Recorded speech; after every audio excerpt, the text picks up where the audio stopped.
I'm stressed, I'm anxious, I'm frustrated, and I need a large black coffee with no sugar.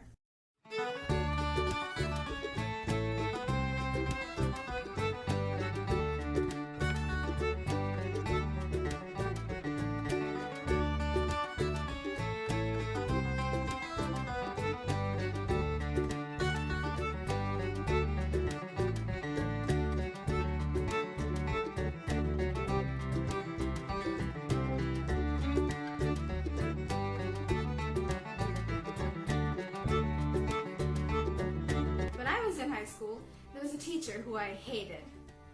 You know what? Hate is a strong word. Let me just rephrase that real quick. There was a teacher who I strongly disliked. She used to teach us mathematics. Her name was...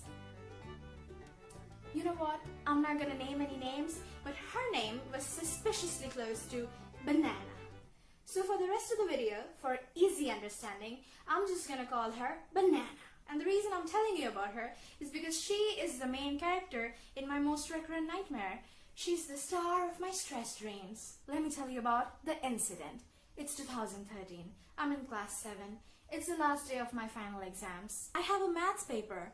Banana is the invigilator. It was a lengthy paper, and I'm a slow writer, so when the bell rings, I'm still finishing up my last problem. And I'm always anxious, so my hands are shaking, and I'm thinking she's gonna come for me. She's gonna come for me. And she comes for me. I'm like, ma'am, please, ma'am, 2 minutes, ma'am, 2 minutes, ma'am, please, ma'am. She's like, oh my god, you are such an irresponsible girl. I just cannot able to understand how you're writing so slow. Please, ma'am, 2 minutes, ma'am, please, ma'am, please, ma'am. Give me your paper. This is your final warning. 2 minutes. Give me your intimate principal, sir. And then she snatches away my paper. I ended up going home crying. I was really sad about it. I felt like a failure. Thinking back, I don't really understand why I was so sad or why this moment was so important. But for the rest of high school, every time I was going through a stressful period, I would have this same nightmare again and again. Where I'm back in that classroom, the bell is ringing, my hands are shaking, and she's snatching away my paper. Before any major exam, I would have this nightmare for months, every night. Then I came to college and I was finally free. I no longer had an albatross around my neck. Until yesterday, because I just had that same dream again. You see, the reason why I was not stressed in college is because I didn't care about my degree. That's because I didn't choose it. Some people here know that I study computer science engineering. Funny story, in class 12, I didn't study CS. I studied biology. That's because my parents wanted me to be a doctor, just like my brother, because 2 doctors in the family is always better than 1. My mother, who's a very smart lady, she told me, Beta, you should always be safe. You should have a plan B, like IIT. I'm like, Mother, morning after pill is a plan B. IIT is nobody's plan B. My mother was very ambitious. She's like, Beta, I need you to study very hard, so you can get your picture on the wall. My high school was one of those nasty, pretentious private schools who put the pictures of their toppers on the outside wall for advertisement. I had my picture on the wall and I didn't like it because my hair didn't look nice. And what's the point? My mom is just going to take a snapshot and show it to her friends, and we all know what they'll be thinking. In their heads, they'll be like, oh, what a show off. In my mom's head, she'll be like, you're just jealous because my child is better than your child. These are just assumptions. This is just how I imagine middle-aged moms think. Aunties, please don't come after me. Anyways, you get the gist. Basically, my parents wanted me to be a doctor or an engineer. But nobody asked me what I wanted. But that was alright.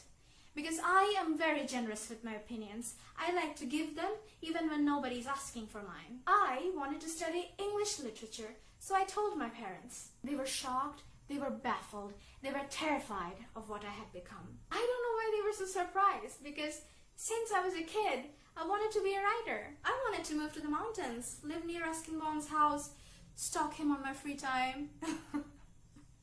I'm just kidding. I'm not a crazy stalker. That's exactly what a crazy stalker would say. Ruskin Bond is my favorite Indian author who's alive.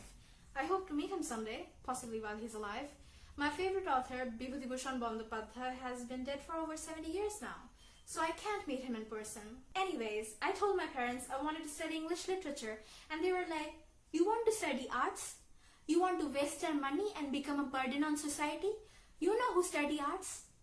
Rich people and idiots. And since we are neither, you're going to study engineering. I realized I needed to be assertive. I can't let people push me around. So I was like, Dad, you can't tell me what to do. This is my life, damn it. And my dad's like, But it is my money. Damn it. He had a point. It was a stupid point, but still, he had a point. It was his money and he should get to decide how he wants to waste it. Also, I realized there's no use arguing with my parents because at the end of the day, I'll just have to do what they tell me to do. So I decided it would be best if I just keep my head down, mouth shut, go to college and silently resent them forever. My 5th semester started from 1st September, so now I'm in my 3rd year of college, and it feels like the coursework has increased significantly since the start of 5th semester. I have so many subjects like software engineering, theory and practical, operating systems, theory and practical, object-oriented programming, theory and practical, artificial intelligence, compiler design, introduction to industrial management, essence of Indian knowledge tradition. That's not that important. It's a lot of work, and I have so many assignments and oncoming tests. I feel frustrated, my stress dreams are back, and now I resent my parents with a burning passion. And there's just 3 more semesters left till graduation, and then I'll have to find a job, face interviews. There's so much pressure. It's scary. Sorry, you've just caught me in the middle of an existential crisis. Let me lighten the mood by changing the topic. The other day, my best friend Prom and I went to the museum. Unfortunately, the museum was closed and it started raining, and then we had to walk a long way. We reached a cafe, we didn't have any cash, so we bought 1 cold coffee and we shared. We got 2 paper straws and we split the drink. Then my dad came to pick me up and he got Prom this big chunk of chocolate, and I was like, Dad, you don't have to bribe Prom to be my best friend. She doesn't have that many options, and neither do I. That's why we've been friends for 15 years. I'm just kidding. I love Prom. She's the best. I guess that's enough rambling for one day.